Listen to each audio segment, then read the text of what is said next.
Friends, मैं doctor उपासना त्यागी welcome करती हूँ आप सभी का अपने YouTube channel doctor mom remedies में।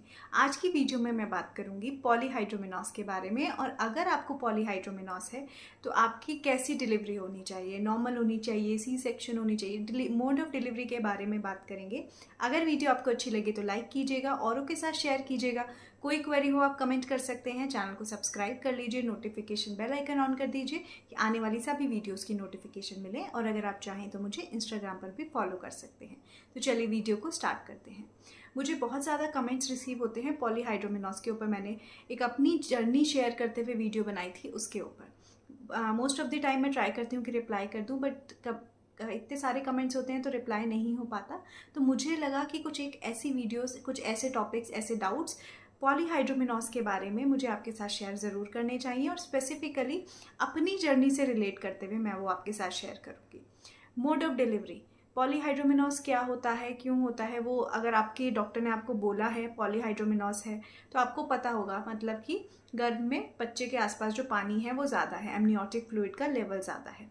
कितना ज़्यादा है, क्या है, वो हम अलग वीडियो में बात करेंगे। अभी मैं मोड ऑफ डिलीवरी के बारे में बात करती हूँ कि डॉक्टर ने पॉलीहाइड्रोमेनॉस बोला है।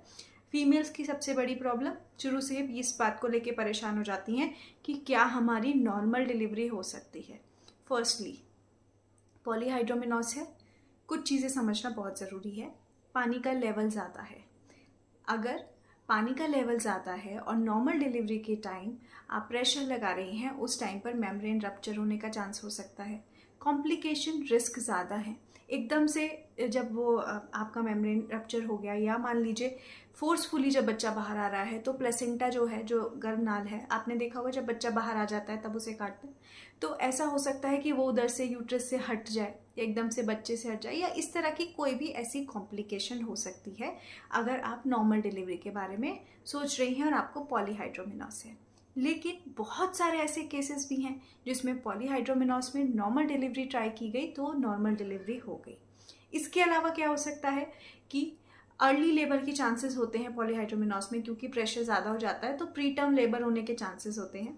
जनरली टर्म का लेबर जब आता है, नॉर्मल टर्म में जब लेबर पेन स्टार्ट होता है, डॉक्टर्स का वेट करते हैं। उसके बाद अगर उन्हें लगता है कि बच्चे के लिए रिस्क है, मदर के लिए रिस्क है, तो वो सी सेक्शन कर सकते हैं, या फिर नॉर्मल डिलीवरी के लिए भी ट्राई करते हैं डॉक्टर्स। नेक्स्ट चीज़ इंडक्शन, मतलब कि लेबर को आर्टिफिशियली स्टार्ट करके भी नॉर्मल डिलीवरी कराई जा सकती है। ऐसे भी केसेस हैं जहाँ पे ये भी बिल्कुल सक्सेसफुली हुई है। तो अब इसमें क्या समझने की ज़रूरत है? इसमें सबसे पहले ये समझने की ज़रूरत है, मेरा पॉलीहाइड्रोमेनॉस आया था, जो मेरा बच्चा है वो कम्प्लीटली हेल्दी है, बहुत प्यारा है। सेकेंडली चीज़ ये समझने की ज़रूरत है कि मेरा जो सी सेक्शन है वो इलेक्टिव सी सेक्शन था, मतलब वो मैंने खुद से डिसाइड किया कि मुझे वो सी सेक्शन कराना है। ठीक है, अब आपको ये बात समझ में आ गई। अब मैंने ये क्यों डिसाइड किया। जब मेरी प्रेगनेंसी टेस्ट पॉजिटिव आया था, इवन प्रेग्नेंट होने से भी पहले आई वॉज लाइक कि मुझे हमेशा नॉर्मल डिलीवरी चाहिए। क्यों? क्योंकि मुझे वो एज अ फीमेल वो पेन एक्सपीरियंस करना है कि वो कितना होता है, कैसे होता है, वो प्रोसेस क्या है, मुझे वो एक्सपीरियंस करना था।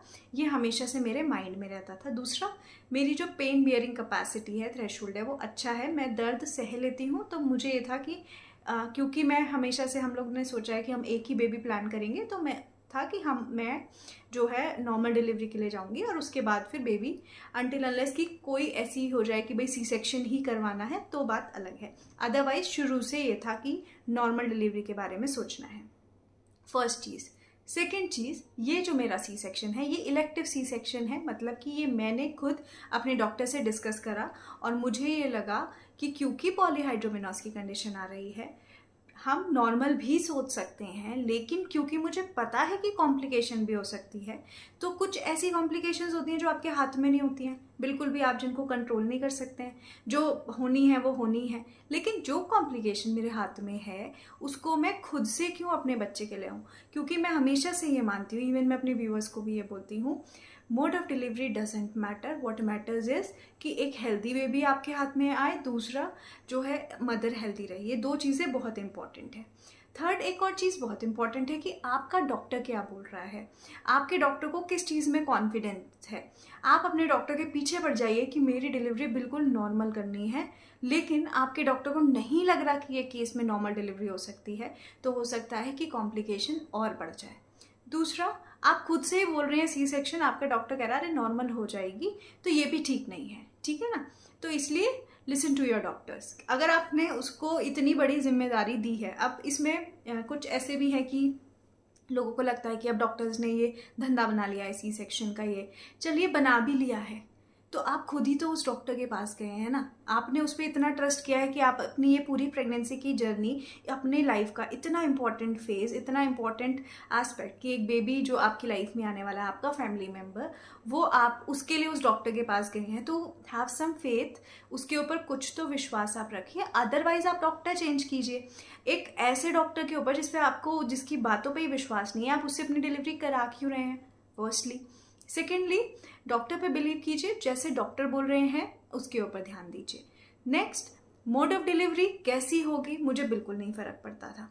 जब मुझे पॉलीहाइड्रोमेनोस आया तो मुझे मेरे डॉक्टर ने पूछा कि उपासना तुम क्या सोच रही हो, तो मेरा सिंपल सा ये था कि जो कॉम्प्लिकेशन मैं अवॉइड कर सकती हूँ उसे मैं बिल्कुल भी अपने बच्चे के ऊपर नहीं लाऊंगी। स्पेशली आप सी सेक्शन करो, मुझे कोई प्रॉब्लम नहीं है। एंड मैं आपको ये भी बताना चाहूँगी कि जिस टाइम मेरी डिलीवरी हुई उस टाइम पे जब सी सेक्शन हुआ तो मुझे मैम ने सबसे पहले ये बोला कि अरे पानी तो इतना ज़्यादा था ही नहीं, नॉर्मल भी सोच सकते थे, ठीक है। और आपको मैंने शुरू में ही बताया कि जब मैं प्रेग्नेंट हुई भी नहीं थी ना, मैं उससे पहले से सोचती थी कि मुझे नॉर्मल डिलीवरी के लिए जाना है, लेकिन मुझे बिल्कुल नहीं फ़र्क पड़ा। ट्रस्ट मी, जब मैंने वामिका को देखा मुझे बिल्कुल नहीं फ़र्क पड़ा कि ये डिलीवरी नॉर्मल हुई थी, सी सेक्शन हुई थी, कैसी हुई थी। मुझे आज तक कोई फ़र्क नहीं पड़ता इस मैटर से कि कैसी डिलीवरी थी। आपको, मुझे ऐसा लगता है ये बात समझनी चाहिए कि डिलीवरी दो ही तरह से हो सकती है, और इसमें सबसे इम्पॉर्टेंट एक ही बात है कि हेल्दी बच्चा आ जाए और माँ स्वस्थ रहे, ठीक है। इसके अलावा आपको और चीज़ों के ऊपर ध्यान नहीं देना है।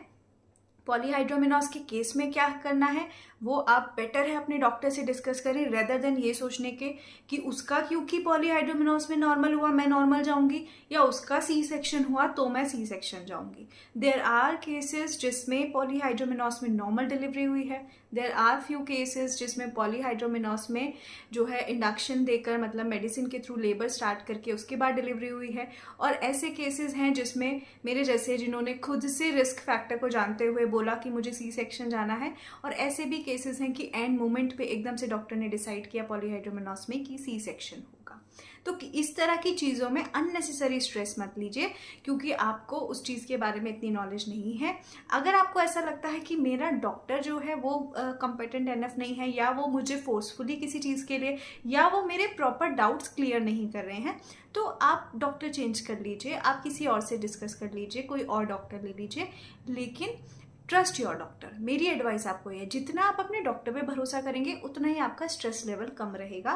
क्योंकि ऐसा तो हो नहीं सकता भाई, जब बीइंग अ मदर हमारा क्या मन करता है कि अपने बच्चे की सारी चीज़ें हम कर दें, लेकिन ऐसा तो हो नहीं सकता कि बच्चे को पेट से अंदर से भी हम खुद ही निकाल लाएंगे, क्योंकि हमें खुद के ऊपर सबसे ज़्यादा भरोसा है। तो उसके लिए तो हमें थर्ड पर्सन, मतलब एक डॉक्टर पर ही बिलीव करना पड़ेगा। तो उसके ऊपर ट्रस्ट रखिए, ट्रस्ट नहीं है तो कोई और सेंटर, कोई और डॉक्टर देखिए। मैंने अपनी डिलीवरी का आपको बता दिया है, मैंने बिल्कुल दिमाग पे जोर ना डालते हुए कोई रिस्क में अपने बच्चे को डालने के लिए नहीं सोचा, और मैंने खुद जाकर बोला कि नहीं हम सी सेक्शन ही करेंगे।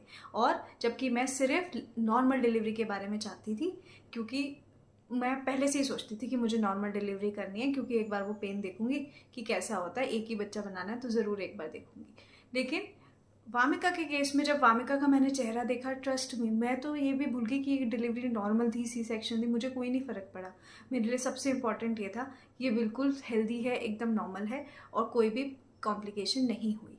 सो आप इस चीज़ का ध्यान रखिए। आई होप ये वीडियो आप लोगों के लिए हेल्पफुल रहा होगा। अगर अच्छा लगा हो लाइक कीजिएगा, शेयर कीजिएगा, और लोगों के साथ ज़रूर शेयर कीजिएगा, क्योंकि पॉलीहाइड्रोमेनोस पे एक्चुअल जो लाइफ वाले इंसिडेंट्स हैं उससे रिलेटेड एक्सपीरियंस बहुत कम है, और स्पेशली जो इंडियन लोग हैं उन्होंने नहीं शेयर किए हुए हैं। इनफैक्ट ड्यूरिंग मेरे टाइम पर भी मैं चाहती थी कि मुझे ऐसे वीडियोज़ मिलने पर नहीं मिलते थे। तो आप प्लीज़ औरों के साथ ज़रूर शेयर कीजिएगा। Thank you so much.